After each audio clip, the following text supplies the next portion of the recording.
नमस्कार, मैं नरेश कुमार जेठिया आप सभी का इस YouTube चैनल पर हार्दिक स्वागत करता हूं। और मैं आपसे रिक्वेस्ट करना चाहूँगा कि आप इस चैनल को सब्सक्राइब कर लें और साथ में बेल आइकन को भी प्रेस कर दें ताकि आपको नोटिफिकेशन समय समय पर मिलते रहें। और आज मैं आपको सोशोलॉजी का एक टॉपिक डॉवरी यानी कि दहेज के बारे में पढ़ाने जा रहा हूँ। तो स्टार्ट करते हैं टॉपिक दहेज। दहेज की समस्या भारत के अंदर एक बहुत ही गंभीर समस्या है। आप सभी जानते हैं कि सैकड़ों स्त्रियों को दहेज के कारण बहुत सी शारीरिक और मानसिक रूप से प्रताड़ना का शिकार होना पड़ता है। बहुत सी स्त्रियों को दहेज हत्या के नाम पे जला दिया जाता है, मार दिया जाता है। और एक पिता को दहेज के कारण बहुत सारी आर्थिक और मानसिक समस्याओं का सामना करना पड़ता है। तो हमारे देश के अंदर ये बहुत ही गंभीर समस्या है। इसका समाधान बहुत ही आवश्यक है। लेकिन जैसे जैसे भौतिकवाद बढ़ रहा है और देश के अंदर प्रतिष्ठा का विषय जो है एक गंभीर विषय है, इसके कारण देश की समस्या कम होने या समाप्त होने की बजाय बढ़ती जा रही है।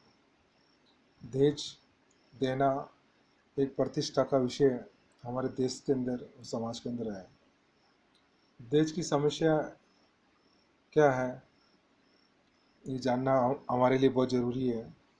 और दहेज का एक समाजशास्त्रीय और कानूनी अर्थ क्या होता है ये हमें समझना बहुत ज़रूरी है।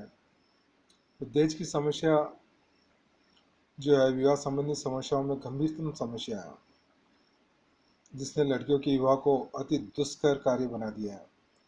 हिंदू समाज में कन्या का विवाह एक संस्कार के रूप में मान्य है, क्योंकि इसके द्वारा अनेक ऋणों, पुरुषार्थों और आश्रमों की पूर्ति की जाती है। प्राचीन काल में हम देखते हैं कि विवाह से संबंधित वर पक्ष एवं कन्या पक्ष एक दूसरे को समान समझते थे और विवाह को समान कर्तव्य समझते थे। किंतु धीरे धीरे वर पक्ष स्वयं को उच्च मानने लगे और कन्या पक्ष को विवाह में कुछ राशि अथवा वस्त्र, आभूषण आदि प्राप्त करने लगे, जिसे दहेज का नाम दिया जाने लगा। वास्तव में दहेज वह धन संपत्ति है जो विवाह के अवसर पर कन्या पक्ष द्वारा वर पक्ष को दी जाती है। अधिकांश हम इसका सामान्य अर्थ ये लगाते हैं कि विवाह के समय जो कन्या पक्ष द्वारा वर पक्ष को जो कुछ भी धन संपत्ति, जिसमें चल अचल दोनों प्रकार की संपत्ति होती है, वो जो विवाह के अवसर पर दी जाती है उसे हम दहेज कहते हैं। इसके बारे में फेयर चाइल्ड जो है एक समाजशास्त्री वो लिखते हैं। फेयर चाइल्ड ने डिक्शनरी ऑफ सोशोलॉजी में कहा है, दहेज वह धन या संपत्ति है जो विवाह के अवसर पर लड़की के माता पिता अथवा निकट के संबंधियों द्वारा दी जाती है। ये फेयर चाइल्ड ने इसको दहेज को डिफाइन किया है। दहेज से संबंधित एक कानून है दहेज निरोधक अधिनियम 1961। तो इस कानून के अनुसार दहेज का अर्थ कोई भी ऐसी संपत्ति अथवा मूल्यवान वस्तु है जिसे एक विवाह करने वाले दोनों पक्षों में से एक पक्ष को अथवा विवाह में भाग लेने वाले दोनों पक्षों में से किसी एक पक्ष के माता पिता अथवा किसी अन्य व्यक्ति, किसी दूसरे पक्ष अथवा किसी व्यक्ति को विवाह के समय, विवाह के पहले या विवाह के पश्चात विवाह की एक आवश्यक शर्त के रूप में दी हो अथवा देना स्वीकार किया हो, उसे दहेज कहा जाता है। यानी कि ये जो कानून है वो ये कहता है कि जब विवाह के समय में कोई भी एक पक्ष, वर पक्ष भी हो सकता है और वधू पक्ष भी हो सकता है, जो विवाह के समय, विवाह से पूर्व या विवाह के पश्चात दूसरे पक्ष को विवाह की एक आवश्यक शर्त के रूप में देता है या देने का वादा करता है, तो ऐसी संपत्ति जो चल या अचल किसी भी प्रकार की हो सकती है, उसे दहेज कहा जाता है। इन दोनों परिभाषाओं से हम देखते हैं कि दहेज निरोधक अधिनियम की जो परिभाषा है, जो लोकसभा द्वारा 1960 में दी गई है, सर्वश्रेष्ठ है, क्योंकि इसमें वर मूल्य और कन्या मूल्य दोनों को ही समाहित किया गया है। इस परिभाषा में हम देखते हैं कि दहेज को विवाह की एक आवश्यक शर्त के रूप में दिया जाने वाला बताया है। प्राय मध्यम और उच्च वर्ग में दहेज कन्या पक्ष द्वारा वर पक्ष को दिया जाता है, किंतु हिंदू समाज में निम्न वर्ग की कुछ जातियों में दहेज जो है वर पक्ष द्वारा कन्या पक्ष को भी दिया जाता है। यानी कि कई बार प्राचीन समय में वर मूल्य और वधु मूल्य प्रचलित है। इसमें वर मूल्य के अंतर्गत एक वर को जो कुछ भी संपत्ति दी जाती थी वो वर मूल्य कहा जाता है, और वधु मूल्य में जो वर पक्ष द्वारा वधु पक्ष को जो कुछ भी चल अचल संपत्ति दी जाती है वो वधु मूल्य कहलाता है। और ये जो कानून है दहेज निरोधक अधिनियम 1961, इसमें वर मूल्य और वधु मूल्य दोनों को ही सम्मिलित किया गया है। जनरली हम जो वर मूल्य जो है, यानी कि वर पक्ष को जो कुछ भी संपत्ति दी जाती है उसे हम दहेज मानते हैं। ये एक प्रचलित दहेज का अभिप्राय है, लेकिन वास्तविक रूप में दहेज के अंतर्गत हम वर मूल्य और वधु मूल्य दोनों को ही सम्मिलित करते हैं। दहेज प्रथा जो है समाज में प्राचीन काल से चली आ रही है, किंतु प्राचीन समय में हम देखते हैं कि दहेज स्वेच्छा से दिया जाता था। 13वीं और 14वीं शताब्दी में दहेज का प्रचलन राजपूत काल में प्रारंभ हुआ था, जब उच्च परिवारों ने अपनी सामाजिक प्रतिष्ठा के अनुरूप दहेज की मांग प्रारंभ की, और बाद में ये प्रथा सामान्य हो गई। शिक्षा और सामाजिक जागरूकता बढ़ने के साथ साथ आज दहेज का जो प्रचलन है अत्यधिक उग्र रूप धारण कर रहा है। समाज के समक्ष आज ये सबसे बड़ी चुनौती है। अल्तेगर कहते हैं कि हिंदू समाज के लिए ये उचित समय है कि वे दहेज की दूषित प्रथा को, जिसने अनेक अबोध कन्याओं को आत्महत्या के लिए प्रेरित किया, समाप्त कर दें। तो दहेज की समस्या हमारे देश के अंदर बहुत गंभीर समस्या है। बहुत सी बार दहेज के कारण महिलाओं को प्रताड़ित होना पड़ता है, मानसिक और शारीरिक रूप से प्रताड़ना का शिकार होना पड़ता है।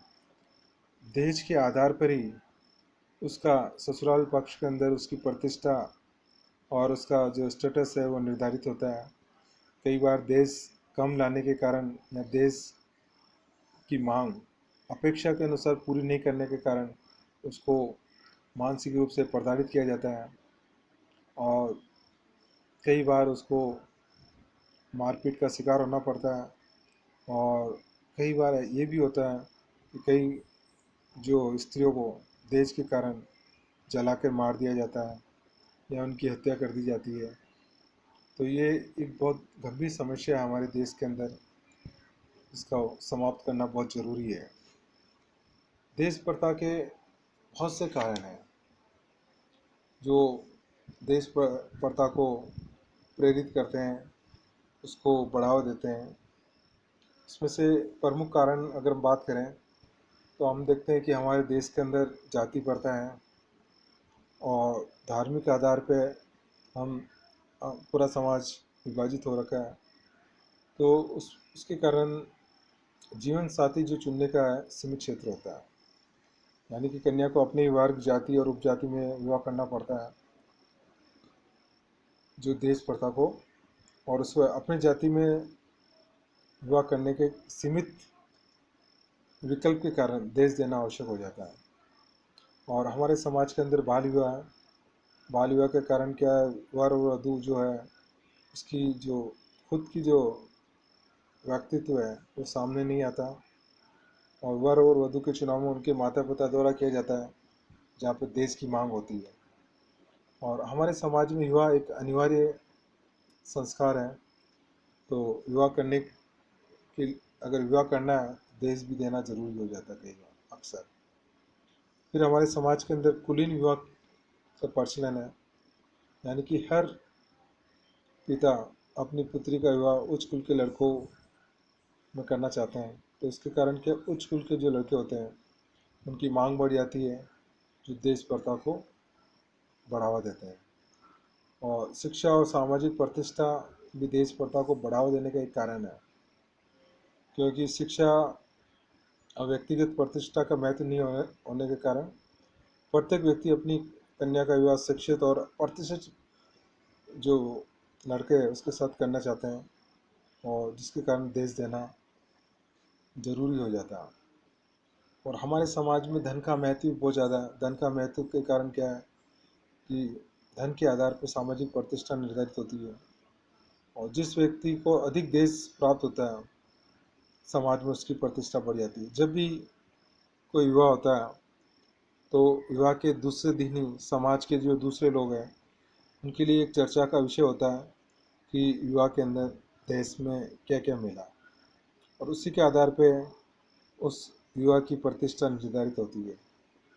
और आज के समय में हम देखते हैं कि महंगी शिक्षा भी देश प्रथा को बढ़ावा दे रही है। शिक्षा प्राप्त करने के लिए बहुत सारा धन खर्च करना पड़ता है। एक व्यक्ति जब अपने पुत्र को डॉक्टर, इंजीनियर, आईएएस, आरएस या ऊंचे पद के लिए शिक्षा दिलवाता है तो वो ये उम्मीद करता है कि शिक्षा के अंदर जो कुछ भी उसने लोन लिया, ऋण लिया, उसका भुगतान देश द्वारा किया जाए, या उसने जो कुछ भी खर्चा किया उसका भुगतान वो देश के माध्यम से प्राप्त करे।